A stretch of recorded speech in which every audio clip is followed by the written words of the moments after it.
the stomach session. Let's start it now. Now, there is a small difference. I mean, there is a drastic difference compared to the regular table topics. So the participants will be coming over and forming a circle, and we have to switch off the lights. There is a reason for that. I'll explain. And there will be only one mobile phone with the torch on. That will be your light, campfire. And the time for how many, except for the speakers and tag team, how many people? Can you raise your hands? Evaluation is okay. Evaluation can happen. 1, 2, 3, Achama, 4, 5, 6, 7. Jane ma'am? I think you can also. 8 people, right? So please come forward, form a circle, and each person, I will start with the story. I will stop it somewhere, and the first person will be listen please. So I'll start with the story, I'll stop somewhere, and then the first person who is called will be starting from there, speaking for exactly 1 minute. That's why there's a difference in timing. Speak for 1 minute, and then at the end of that, even if you are in the middle of a sentence and you have to stop it, then the next person will be speaking. So it will be 1 minute. Yeah, please stop. Okay. 8 minutes. Put it off. Okay, this is a campfire. Okay, you guys are going for a campfire, and this is your campfire. Right? So now, you are sitting for a campfire and you are sharing horror stories. That's for story. Yeah. So I will start with the story, and then I will tell out somebody's name. Then from there, it can go in this direction, clockwise or anti-clockwise, right? Okay.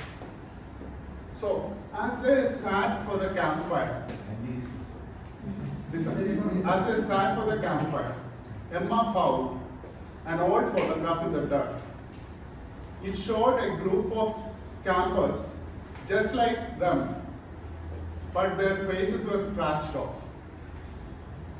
This is creepy, she said. And she held up the photo, showing it to everyone, and asked what would have happened to them. Toastmaster Jane Jones.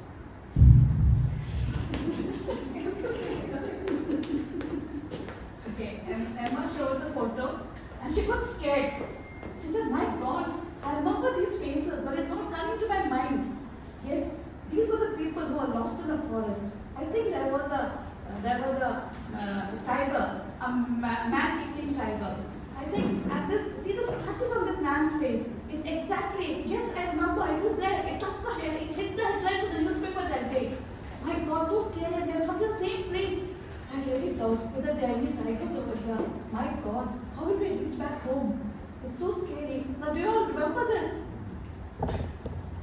And then she just freaked out and she looked at her friends. Her friends were wondering, "My God, yes, is she telling us speaking the truth? Are we really in trouble? Should we ask those people where we are staying?" And then her friend, one boy, he jumped up. I said, "Yes."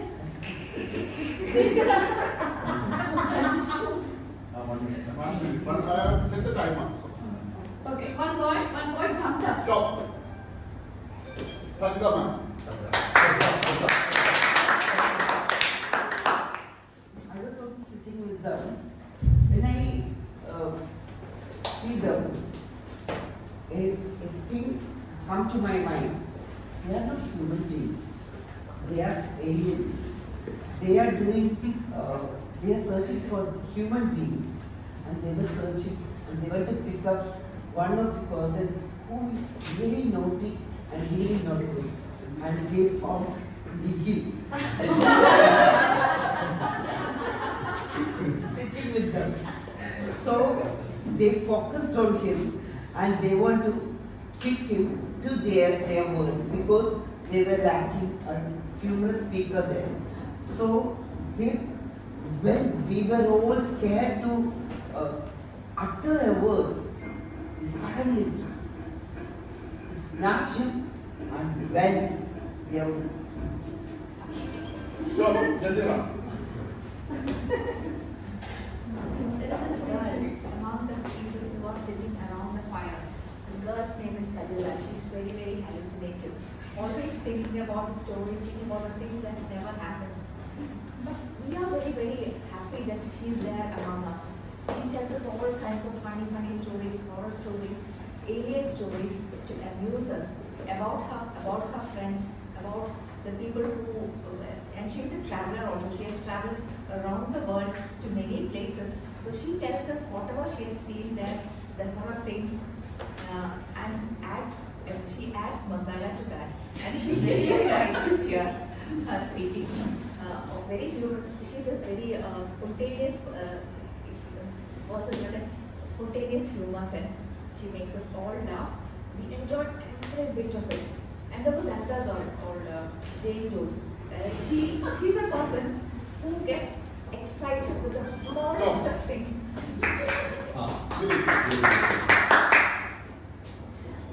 The man-eating tiger, it might spare Sajda because it is looking for human beings. I can't take the chance. Emma, give me that photograph. Oh, you don't have to be scared about it. This seems to be an age-old photograph. Maybe people would have walked over it. There were some stones. The faces are gone. But, curious. How can all the faces be? Wait. The guy sitting here is wearing a green pant and a white shirt. That's exactly what I'm wearing today. People, are you even seeing this? Are you even seeing this? Now there is a chance. There is a chance that there is something behind us. There is a chance that we are in trouble. People, there is no time for nonsense. There is no time for pulling each other's legs. I think we have to do something about this right now. Stop. Sit. I have to do something now. That statement got fear of me. So I panicked very much. So I thought of standing up and running away from this group. So I started running fast. So that there was no, that's a forest. No clear-cut paths and everything. So that's why I fell down into the river. So that's the time I'm getting a call. Sitting. You need to go to the office today. I looked at the watch. So it's 7:30. So there's no time for me to be in bed right now. So I have to wake up, I have to do all my morning routines and head to my office. Go. Don't talk. On the way to office also. The story was in my head. How do I escape? Stop. Next person. But on the way to office, still I was thinking about this dream. And when I went to the office, I was speaking to Dilip about the dream. And for my surprise, Dilip said, I was also having the same dream, and I saw you in my dream. That was the biggest shock of the day. And we shared the same topic, and the things we saw in the dream was the same. That was a real, that gave us, both of us, a real big fear. And we couldn't exchange the kind of, we had goosebumps, and we were really shocked because of that. And when we wanted to discuss further on this, we called one of our another friend, and we couldn't discuss much on about the dream because he was really busy with his meeting in the office. But we wanted to discuss more on the same, and definitely in the afternoon we will be able to speak with him. In dilemma now. What to do? Should I believe the story or should I feel that it's like a dream as described by that people? Because for me, I wish a place of cancer where I could live, I could hear some stories and how to speak to become a great orator. Now, where am I landed? In dream or in the cancer? And above our own Nikhil, who is, we are in a devastated stage. Now we don't have anybody to share any humor mixed emotions and narrations. I was thinking, where should I go? Should I go to the campfire or should I believe that is it a dream or? But in the bottom of my heart, I want it to be in the campfire only to enjoy the rest of the minute where we all have planned lot of fun and cherishing all the. Stop, Nikhil. Achama did all the research and tried to get PhD. She understood that for this kind of big PhD will not be allowed, so she did then she was telling that my institute has the ability to get any topic and get a PhD for you. And she's trying to advertise it, but then people understand that whatever she advertises is nothing going to happen. She lost it. Then she didn't understand what they did. I'm no more working. I started a business. And when he entered into South Indian Bank, I said that I'm enough of you go. He left there. Then they understood that it was actually happening. They believe such a way that he understood that his face is there. But the point is that you don't have to really worry about any man-eating type or anything.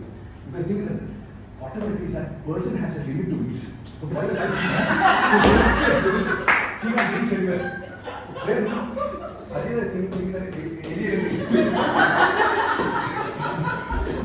any notes outside of Sajid are there. Stop. Lights start.